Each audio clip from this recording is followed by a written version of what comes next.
So when our good friend Jeremy pitched the idea of doing this episode, I agreed to do it as long as Jeremy comes on the show and actually discusses it with me. We're doing the visual shocks. Now the visual shocks that we're doing, we're getting from the box set, the visual shock box set.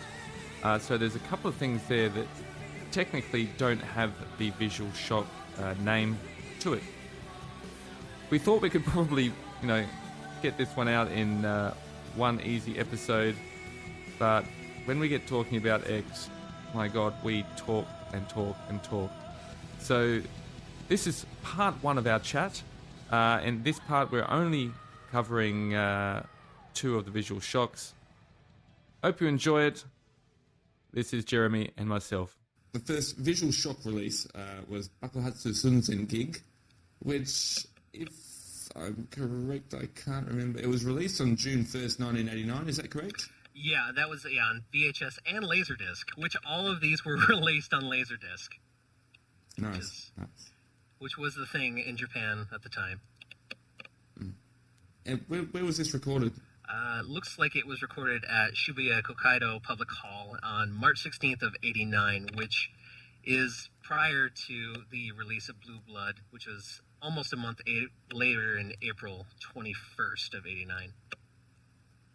No, when you consider that, it's amazing, A, that they filled a hall that size before Blue Blood was released, and B, that the crowd all seemed to know the songs really well.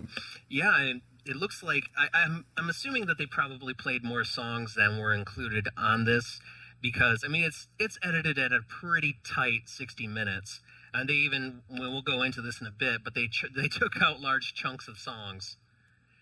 But two of the concerts, actually there were two shows, and they were both sold out well in advance. And I think this was probably taken from two, because there are slight little differences in what everybody's wearing. They're very, very minor, though, and you kind of have to have a bit of an eagle eye to check out, or to actually catch any of that. Yeah, I didn't notice myself, to be honest, and I usually pick up on that kind of stuff. Yeah, this one, it's not quite as obvious as other later ones, but I did notice a couple things. It might have been that they just grabbed some footage from later on in the show when they were wearing something a little bit different. I did notice that and a couple other things, too. Yeah, right. Nice. No, the first thing that I noticed when I went back and watched this, the energy level of especially Toshi and Taiji at this show, and up until, I'd say, the Jealousy era. Mm-hmm. My God, man, Toshi is just a monster on stage. They don't stop moving at all. Yeah. Even Hide and Pata, who, later on, at least by the end of the 90s, by the end of the band, they were pretty static on stage, and I don't know if that's necessarily because they were trying to perform better as far as playing the notes correctly and everything, but they were moving a lot on this too. Yeah. And so it was kind of a shock going back to that. Yeah, you forget how phenomenal a frontman Toshi was in the early days. Oh, absolutely. Yeah, absolutely. I don't know if you caught this at the beginning, but there's a montage at the beginning of just everything gearing up for this show. There are fans at the beginning holding up the Thanks VHS, the first video that was released, essentially after they became a major label band. There were a couple before that, but they were, I don't know, none of that footage has surfaced online to my knowledge. It's the set list. Yeah, okay, so they start off with Blue Blood, and as you mentioned, they're just coming out of the gate, all guns blazing. I have in my notes here, look at everyone moving so much. Yeah. Like you said, you get used to the fact that they're not a band that moves a whole lot. I was at MSG, and they did not move around a whole ton. I don't know if you noticed this, but there's something weird written on Yoshiki's hi-hats, and I've seen that in a couple other clips, like basically all of the really, really early Blue Blood stuff. And so I looked it up, and I went through frame by frame, and it says Penta, P-E-N-T-A. And I looked that up. I looked into it further, and that actually means 5 in Greek, and it's written in white on top and red on the bottom, and I have no idea what that means. Oh, wow. No, I didn't notice that. That's very cool. I wonder... Yeah? What would that possibly mean? I don't know. Maybe it was a note for the drum tech to put that on 5th. I don't know. There is one little thing I noticed. His... and you'll see it as... I don't know if you really will pay attention to it, because you're not a drummer, but... He has a crazy angle on his snare drum to the point where it's almost a full 45 degrees, and it sends the stick back in such a weird way. I don't know how it was comfortable for him, but to see the evolution of just the angle of his snare drum is interesting to me. But actually, going back to the songs, they cut off blood. I don't know. I didn't put in my notes where they cut it off, but it was really, really noticeable.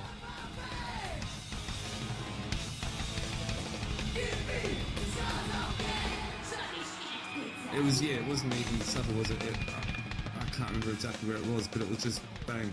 Yeah, there was no fade out or anything like that. It was just like straight jump cut to the beginning of Sadistic Desire. Which has always been great. Oh, absolutely, yeah. I mean, then as with Blue Blood, they play this with a ton of energy, which, I mean, I guess you can't really half-ass Sadistic Desire at all. I mean, you have to do it. You have to go big or go home on a song like that. For sure. And again, I think Taiji, his energy is just phenomenal as well. He does not stop moving. No, not at all. I mean, that was one thing they lost when Taiji left. I mean, Taiji did move around a little bit less, but I mean, he was just pretty much always on the move during the Blue Blood period. It's another thing I noticed. You know, on microphone stands, how the guitarists have their picks stuck to it. Right. For obviously, when they lose picks, they can just pick one off the microphone stand. If you look closely, Hide has got cigarette lighters stuck to his microphone stand. I didn't even see that. Yeah, different coloured cigarette lighters. A testament to Hide's chain smoking. Yeah. It's just like, what the hell, man? Why? Was this the first song that you noticed that on? Or was it? Yeah. Okay. It's throughout the whole show.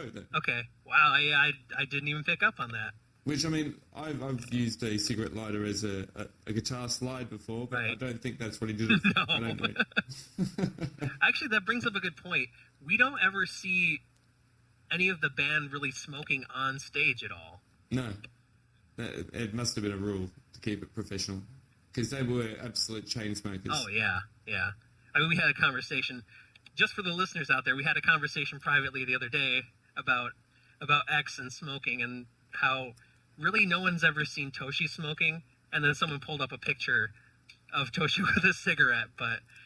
So Sadistic Desire, it goes into... Easy Fight Rambling.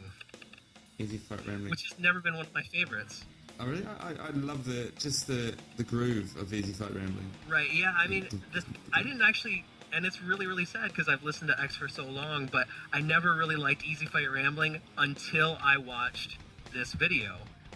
Because, I mean, something about the performance kind of communicates a little bit more than it does on the album. I think the album version always felt kind of flat to me, and this live performance has just got so much energy, so much spunk to it that I mean, it just really, actually, this was the most surprising thing about this show, about this whole video, is just how good Easy Fight Rambling is. It made me a fan of that song now. Yeah, cool. Look, it's just got more balls to it. That's all there is to it. And it's something that the recording definitely didn't get, was just the guts, the kind of rawness of the song. Yeah, absolutely. I mean, that's just, this is that type of song that just, you can't really capture it in the studio. And Taiji's bass solo in this was amazing, as always, though, because Taiji's just was a master. He was. But I don't know, I didn't notice anything else about Easy Fight. No, I mean, the first few songs, it was just bang, bang, bang, bang. Yeah, it was just non-stop energy until about maybe Weekend, which is the next song. and still the old version of the album version of Weekend at that stage. Yeah, and that always throws me off when I watch older live videos of X, just because I'm so used to the way that they started it later on. Even I mean, I hear a knock on the door, dun, dun, dun. Yeah, instead of the arpeggio intro. Right. But yeah, definitely Blue Blood album version style on this one. And Hide's, I don't know if you noticed this, but Hide's backing vocals are actually really, really good, which is an anomaly for early X. Yeah, I noticed that as well. But they had this weird effect on his voice. I don't know, like a chorus pedal effect or something. I can't tell what it was. Yeah, I couldn't make it out either, but I could definitely tell that they had processed his voice somehow to kind of make it fuller. Yeah, definitely. And usually when Hide's voice is good, usually they'll pan over and you'll see Taiji is also singing. So it really was just Taiji sounding good, but there was no, I didn't notice any Taiji while Hide was singing, so it was all Hide on this. He can get that really kind of grating sound to his voice, that really high. Yeah, yeah. Yeah, that was a really good impression.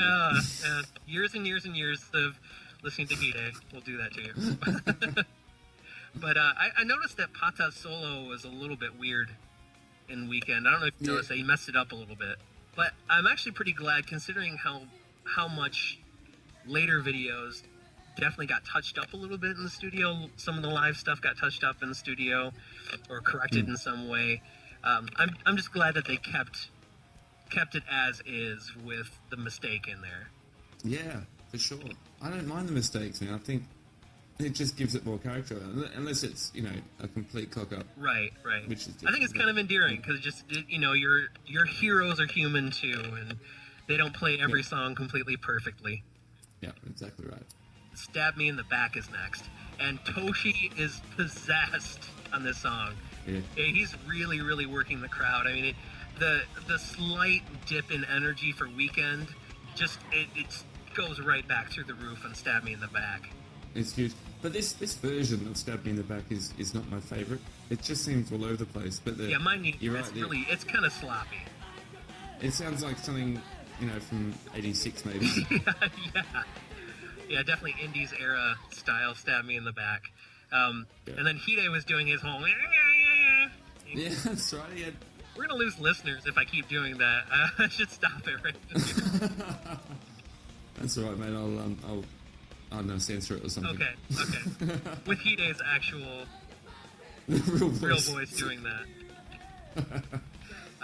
I really liked the overhead shots of Yoshiki in this, and you don't really see too much of that throughout the rest of the video, but definitely in Stab Me in the Back, there's a lot of overhead shots of Yoshiki's kit and him playing, and that was one of the coolest things about this song on this video. In those early days, I mean, he's the one that kept on going hard right up until the end, but especially in these early days, how did he survive a show, man? I don't know. I mean, it's obvious that this show was definitely longer than it is on the video, and he's just it's all or nothing with Yoshiki. Obviously, I mean that's the kind of ethos he lives by, it seems. But I mean, it's just all energy all the time. I mean, no wonder he passed out all those times after getting off stage. I'm like Chris Camacho said, it's not all just a show. Keeping in mind that back then the show wasn't padded out by solos and 15 ballads per show. Right. I wonder though, because I mean, as we go through this, Hide's got a guitar solo, and I'm trying to see here. I don't think anybody else really got a solo spot in this except for Yoshiki's got his piano and drum solo, which I believe were probably actually the piano and drum solos are next, right after Stab Me in the Back. And I gotta say, I'm not a fan of this piano solo. Oh, it sounds what kills it for horrible. me is the keyboard sound. It's horrible, man. It sounds like a Casio. Yeah, and I mean, you can tell that it's actually a really nice Roland, whatever model at the time. I mean, this is like 88, 89 period, early 89, and it sounds like he's using some sort of weird bad synth harpsichord or something. Yeah, it does. And you know you can get a decent sound out of that keyboard, yeah? He's done it in other shows. Oh, yeah. The Endless Rain recordings was originally with that actual keyboard. Right. I just don't know what possessed him. Yeah. But it was horrible. yeah, but I noticed that, that he started off with a bit of Rose of Pain, and then Yes. then some other things I couldn't necessarily make out. I don't know if you picked up on any of the other sections that he went into, if there were anything that was maybe a classical piece or an X song. But I only heard Rose of Pain. Rose of Pain and Unfinished is all of I can remember off the top of my Yeah, head. and then Unfinished. Yep. And then there was something that seemed familiar after Unfinished, but I'm not sure what that was. Yeah, I can't remember. I haven't written anything down, so... But then the beginnings of the famous Yoshiki drum solo. Yes. I mean, I noted that. I said I'll quote it actually, and it's okay. The origins of pretty much every drum solo he's ever done since. The actual solo hasn't changed that much. He'll start in the halftime. Yep, and then and then all the thrashing about, and I also noticed like just how much he was thrashing around as compared to later on. I mean, this was serious whiplash. And there was no real production in that solo either, was there? Not really. I mean, the drum riser only comes out a little tiny bit. Yeah. It's just kind of like the sort of squeaking out toward the edge of the stage bit. The three guys behind it pushing it forward a little bit. Right. I did think that it looked like he was playing the drum part to Unfinished, but I mean, you could say that he was playing the drum part to any X ballad because they're all kind of similar. But yeah, that's a good point. But it took a while before any of the creepy groaning stuff started on this one. Sometimes it kind of starts at the beginning, but this one it didn't start until a good halfway through. Since we're covering visual shock stuff, it's worth noting that aside from X-Clips, though you could say X-Clips is part of the whole visual shock video thing, Dahlia Tour Final was the only one, really, that was released as a current release from X on video that did not have a visual shock number assigned to it. It's very interesting in itself. And there's an episode just for that. Yeah. Just for Dahlia Tour Final. No, I'm just kidding. Yeah. I've got nothing much else to say about that solo, besides that, the whiplash thing. The gong hit at the end is possibly the least dramatic gong hit at the end of a drum solo that I've seen Yoshiki ever do. It's always incredibly more dramatic on every other one after this. From the drum solo, it's gone into, is it Orgasm yet? There was a Hide guitar solo bit. Yes. And I don't know if you noticed all the 80s Guitar Hero video effects, but they really, really detract from what's going on. But I made a note here about the fact that the really, really long guitar solo spots, that was kind of like an 80s and 90s arena rock time killer thing. No one really does them much anymore. No, because no one wants to hear them, to be honest. They would rather hear another song rather than a really long solo section. But I will say, though, this guitar solo suddenly kind of got cool when he started doing that delayed guitar loop and playing over it. But it got really old really fast. And of course, then he used the playing the guitar with the teeth thing. That's right, yeah. But I don't know if you noticed, near the end, he kept walking up to the mics and saying things, but it seemed like the mics were completely off because you couldn't hear a single thing. Maybe they just took it out because he was saying bizarre stuff that they didn't really want on this video, and it was early days of X, and they didn't think they could get away with it. I don't know. Or Yoshiki was backstage saying, "Turn that shit off, man." I mean, and then my next note, my very last note for the Hide guitar solo was, Hide is so goddamn weird. He's mumbling and singing weird shit now. It really was weird. How much of it was put on, and how much of it is just Hide being strange. Yeah. I mean, this is obviously this is another one where you see the very first beginnings of things that would go way further later on. Yeah, the hide no hair and all that kind of stuff. Can't wait till we get to that. What's up next? Kurenai. Kurenai. Finally. That was a really solid version. Yeah. Yeah. Solids. I imagine that this is not the first time that the Japanese lyric version, at least the Blue Blood Japanese lyric version of Kurenai was played. I was half expecting to hear the all-English Vanishing Vision version, but they obviously had recorded the Blue Blood version of Kurenai by this point. You know, it's something that X has always done with music. If Yoshiki has a new song or a new idea, they'll just play it. Yeah. Whether it's been released or not. Dahlia popped up in the set a couple of years before it was released. So did Jade. Yep. You know, they just can't help themselves. So obviously they've gone with the new version of Kurenai for this show as well.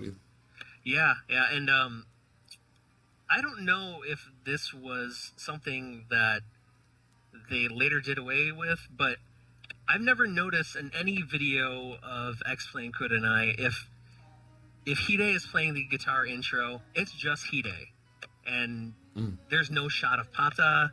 You can barely even hear if Pata's playing, but on this version, both Pata and Hide are definitely playing that intro. Yeah, I don't think Pata has played it in the past. I mean, after that, it was definitely just Hide. Yeah, and I wonder if, I'd have to listen really, really closely on the album version, but I'm pretty sure that's just one guitar part. So maybe, I don't know, maybe they were playing around with how they were going to do it live so that it wasn't just Hide and Toshi at the beginning. I think when Toshi's his vocals kick in, I think there's a double up of guitar.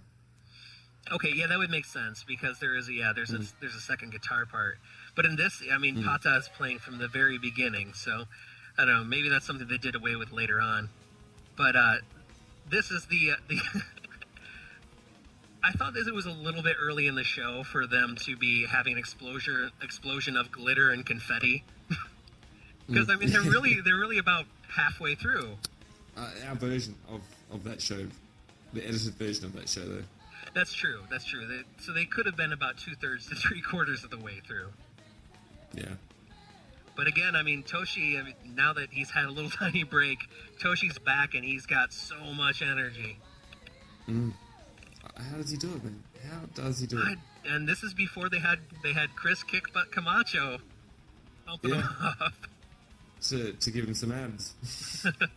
But actually, what's interesting about this song is that this is really the first time since the actual show started that there's a real shot of the crowd. It's been pretty much fixed on the band the whole time, except for until now. And you pan out to the crowd and you get this sort of normal Japanese crowd politely hopping up and down. Yeah, I noticed about the crowd. They were very conservative looking compared to what happened, with the fan base later on. Right. Yeah. It's like they could have pulled a few hundred people or a few thousand people out of their office and, hey, go and see this X show. Yeah. Okay. Very conservative. I was surprised by the crowd. Yeah. Not that later shows were crazy, but by comparison, this is the most conservative I've seen. And as we'll see later on, a lot of the outdoor shows, the crowd is absolutely mad. Cray. Another thing that was kind of surprising about this performance of Kurenai is that Hide played it very, very normally. Because later, as time wore on, Hide started fucking with the solo a bit. At least the part that he himself played. And he would either play it really, really sloppy, or he would change things up. By the time Dahlia Tour Final came around, he was playing it like a surf rock solo. Yeah, that's right. It was too, wasn't it? Yeah, he was constantly changing it up, and it was like little incremental changes. And my guess is just that that solo was incredibly boring for him to play, so he just did different things to keep himself amused. Well, it's funny because if rumors be true, Taiji wrote the solo for Kurenai. That wouldn't surprise me. It's just a rumor I heard way back from when I was living in Japan, but that would make sense if it's not his solo, he's not interested in it. He's got no investment in the solo. Well, I mean, it's obvious that Pata has no investment in the solo, but he plays it. No. He plays it almost perfectly every time. I've very rarely ever seen Pata mess it up, and he definitely doesn't mess it up in this one. That's another point we haven't brought up. Pata's image in these early shows. Yeah, I mean, Pata is moving around a lot, and actually, I made several notes in here that I didn't mention before, but I really miss Pata's more visual look. I mean, it's crazy to think that he basically later on became the Japanese Jimmy Page, but but here he was. I mean, this was probably the most unified look that they had. The Blue Blood period, everybody was kind of on the same page with the look, and they looked like all the pictures that they took around that time. They looked like a gang that were gonna come in and beat you up, then do your makeup. They'll beat you up and then cover your bruises with foundation. Right, and then tease your hair up. Yeah. And yeah, you're right, Pata. He was jumping around a lot in that show. Yeah. So he is capable. He is capable of doing it. Yeah. I mean, there were a couple times at the MSG show that you got little tiny glimpses of Pata getting a little bit more energetic, and then he would just tone it back down to normal Pata. Yeah, that's enough. So he still got it in him a bit, but definitely not when all these guys were in their early 20s and just full of energy and hungry. So Kurenai is finished. And then on to Orgasm. This has always been interesting. Yeah, this is another one that's evolved too. Oh, hugely. This one is interesting because obviously they go into that instrumental section where Yoshiki runs around with the fire extinguisher. Mm-hmm. The drum machine in this is so simple. I made a note. I noticed that too. It's the most cheesy drum solo, and that's changed. Yeah. It seems like that has changed every tour that they did. They changed the drum solo sound. I don't know if you noticed, but Toshi is getting all these verse lyrics, and then they're playing Orgasm on this a little bit faster than they even played it on the album. That's cool. I didn't notice, but that's really good. But if you rewatch this, on the second verse, it looks like he's not singing all those words. And it's pretty obvious that they touched that up in the studio. So, while I'm glad that they left in the bad guitar notes and Weekend, they definitely, I think this was such an egregious error on Toshi's part that they're just like, no, Toshi, go and fix that.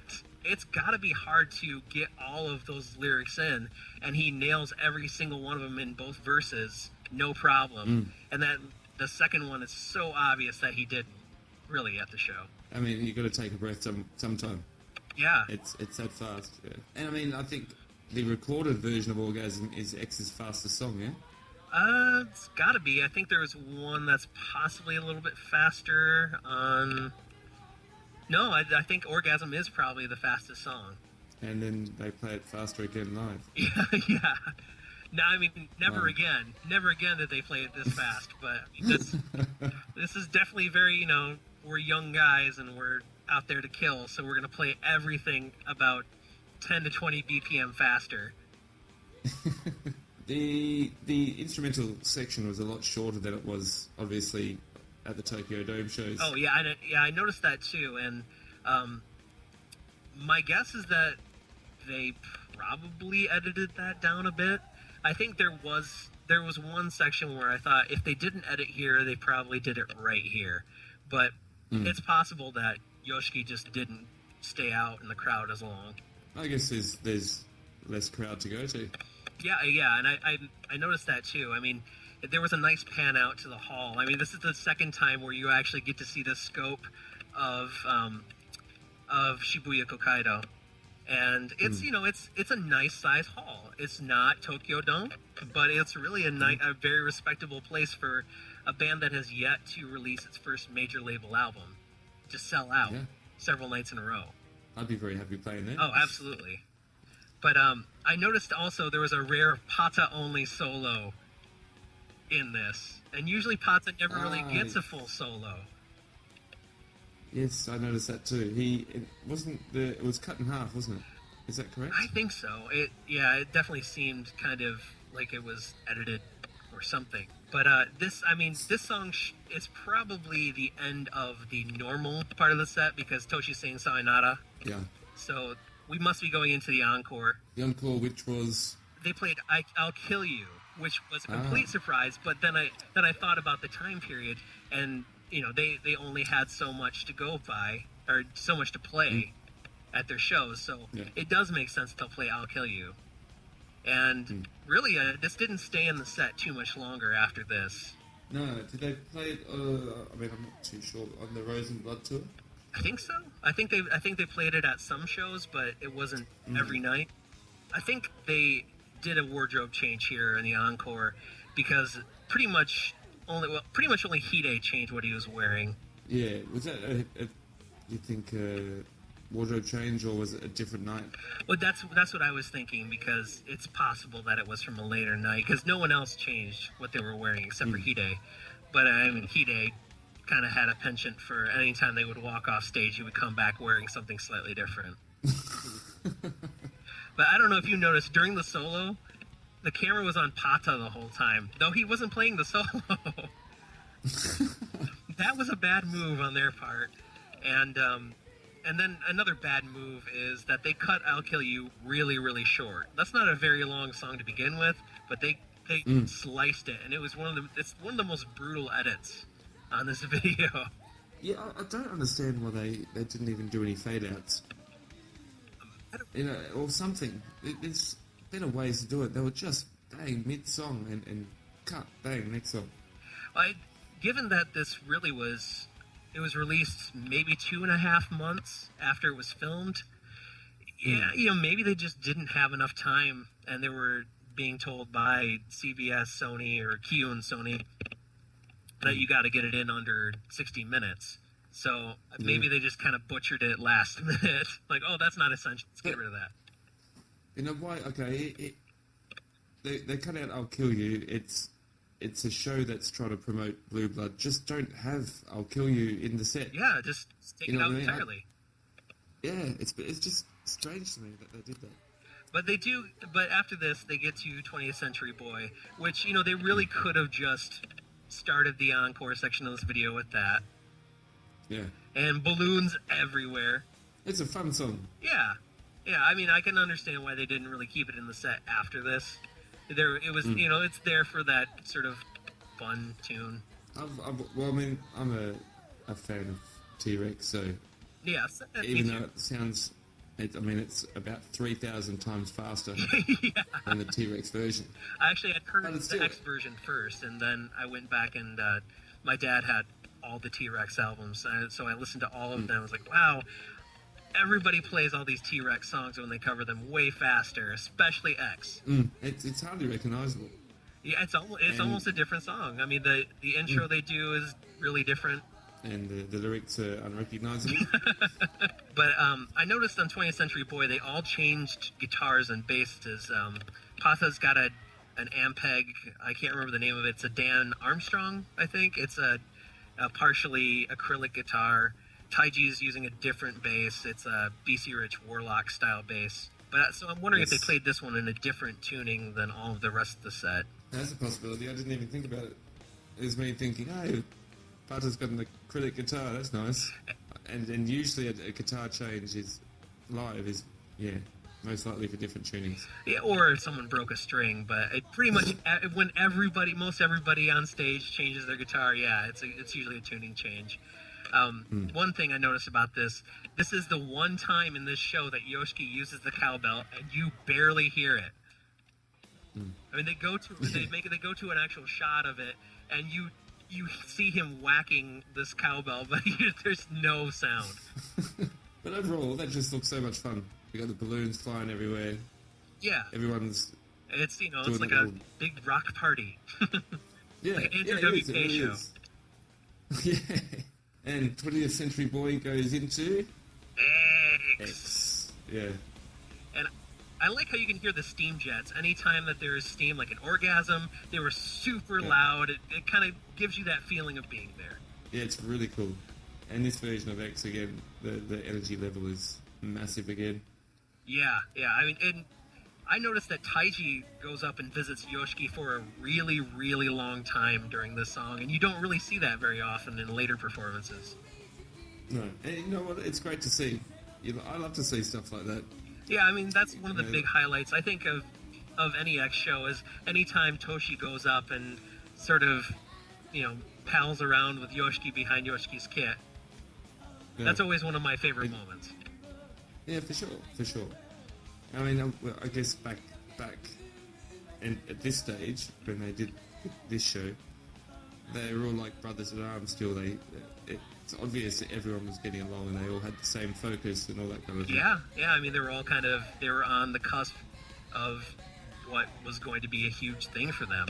And it's kind of nice because this is kind of as it's like them getting on the roller coaster and they're going up to that very first hill. Yeah, exactly right. And they're all on the same ride, all on the same page. And it shows. It shows in their show. Mm. Yeah, and and as the band is also kind of learning how to be the X that we all know with this show, and the crowd doesn't quite have the X jump perfected yet. It's kind of half-hearted. and this is very pre-X Mania. Yeah. That's just because they all got pulled out of their office 5 minutes before. Grab all the salary men. That's it. The other thing I noticed was the We Are X bit is a lot shorter. Yeah, and I think maybe that got edited down, it could just be that they just didn't play it that long in these earlier shows. Because there's a lot of things that you watch and you just go, man, it just goes for too long. And when you're watching the live shows, the We Are X bit gets a lot of criticism, and it used to irritate me a lot until I saw them. Exactly. When you're in the middle of it, you love every one of it. Yeah. I even my girlfriend who went with me to MSG, she was totally into it and having a great time with the We Are X section. And so if you can get someone who's not necessarily a huge fan of X really excited during that, I mean, you're going to keep that going because that crowd participation and that energy coming back at you, I mean, why wouldn't you do it for 10 minutes? That's right. And even IV with the In the Rain bit. Yeah. That intro. Yeah, I mean, when you're there, it's cool. Yeah, it's one of those crowd uniting sort of things. Yeah. I don't know if you noticed, they're really playful at this show, and Hide bites Pata's shoulder at the end of X's solo, and Pata, gives that sort of smile, that sort of shy smile that he does. And the other bit that I noticed is, Hide's Tobe, that bit. Yeah. That was very early on, and Yoshiki just interrupts him and gets back into the, to the show.